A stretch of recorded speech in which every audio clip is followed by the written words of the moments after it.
If you're an ADHD woman and constantly feel behind, not just on work or chores or parenting, but behind in life, there's a good reason. And it's not lack of caring, lack of discipline, or poor planning, or just ADHD. You're not behind, you're overloaded. In this video, we're going to talk about why ADHD women live in a constant race against time, why that pressure never seems to let up, and what's actually happening in your brain and your nervous system that keeps you stuck in this cycle. And I'm going to show you a few small shifts that can help you finally feel more caught up, or at least more in control, without pushing harder or doing more. I've been in the mental health field for over 25 years, and I see this every day in high achieving ADHD women. So if this is you, let's make sense of it. So let's start with the feeling itself, because it feels universal among ADHD women.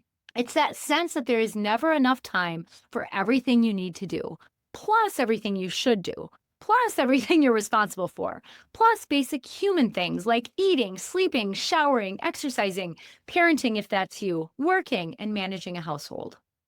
For so many of my clients, especially ADHD moms, it looks like trying to squeeze in basic self care between work, appointments, childcare, and emotional labor, and still feeling like you're falling behind.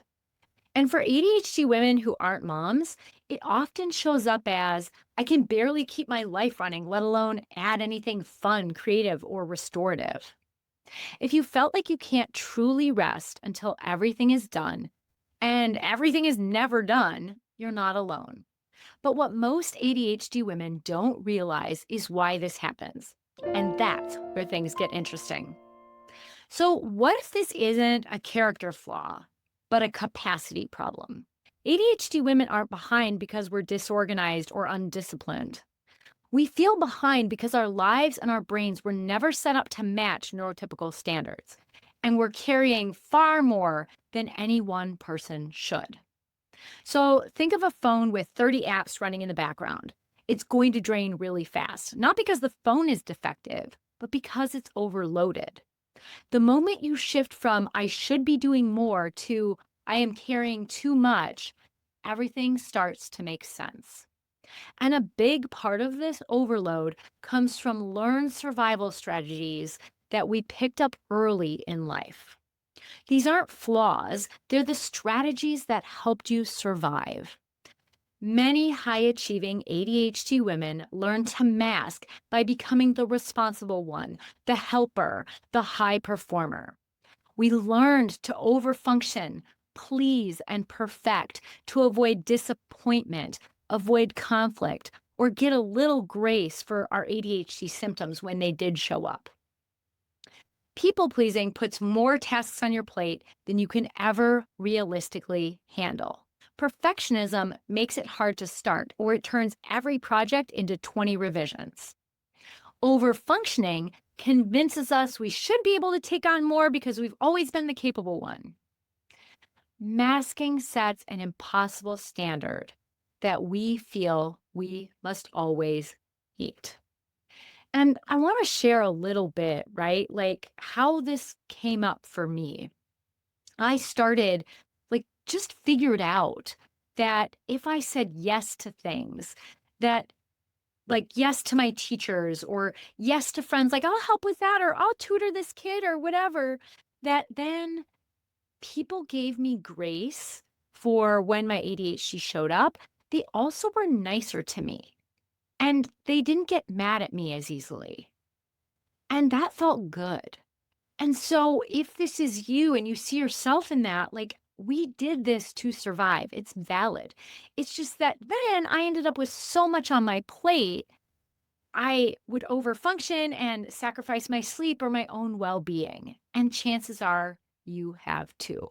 So, like I said, these are brilliant survival strategies. They protected you, they helped you succeed. They are not your fault. And then there's the actual neuroscience behind why your brain feels behind. So here's what your brain is doing beneath the surface and why it matters. Number one, our default mode network versus our task positive network. This speaks to what we experience as mental lag. ADHD brains switch between networks more slowly, especially when pulling ourselves out of the default mode network. This creates the lag where you're trying to start, but your brain is loading, like a slow computer tab. Like when you sit down to begin something and your brain just isn't on board yet, that's the lag, not a lack of motivation. Number two, dopamine and emotional load.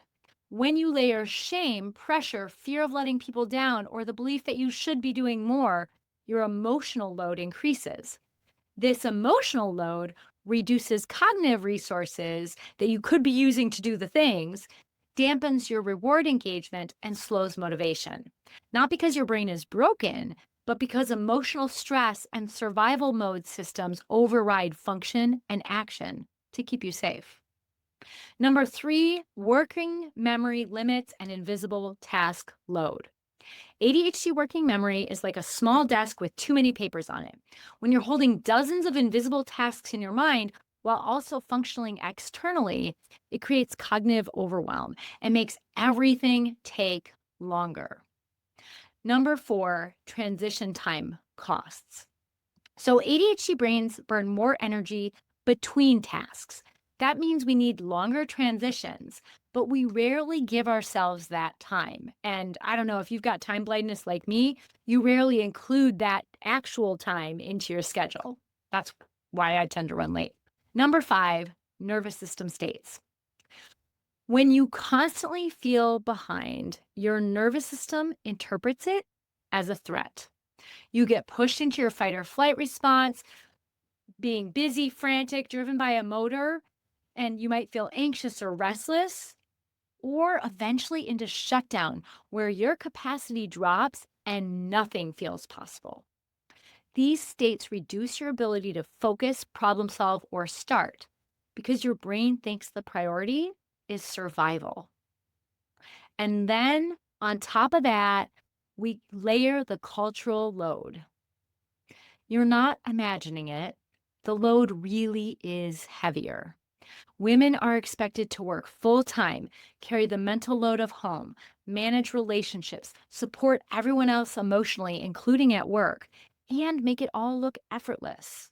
ADHD women pay the highest price for these expectations. In the workplace, women are more likely to be responsible for taking meeting notes, managing the office party, or handling emotional labor.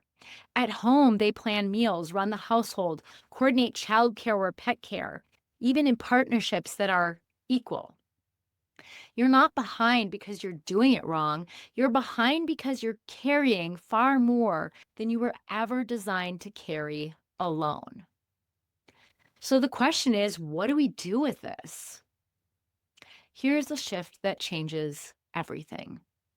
Instead of asking yourself, how can I get more done or how can I get all of this done? Start asking, what do I actually have energy for today? So I want you to try a 30-second capacity check before adding anything to your plate, including the things you ask of yourself, and maybe especially those things. When a new task pops up, whether it's someone asking you or you think of something yourself, ask yourself, what's my realistic energy for today? What's already on my plate? Does this new thing actually fit, or am I just defaulting to yes or attracted to the shiny object? Your capacity is unique and it changes from day to day. It's not defined by neurotypical standards. And when you start choosing based on capacity, not pressure, life becomes more manageable. And this is where things start to ease. Understanding all of this changes everything. You were never behind. You've just been overloaded. Your brain has been working overtime with zero acknowledgement. Your nervous system has just been trying to keep you safe.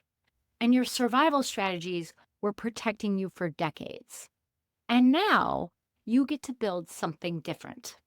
If you take one thing from this video, let it be this. Your pace is not a failure. It's a reflection of everything you've carried. And you're allowed to build a life that honors your capacity. If this resonated, I would love to hear in the comments what part finally made things click for you.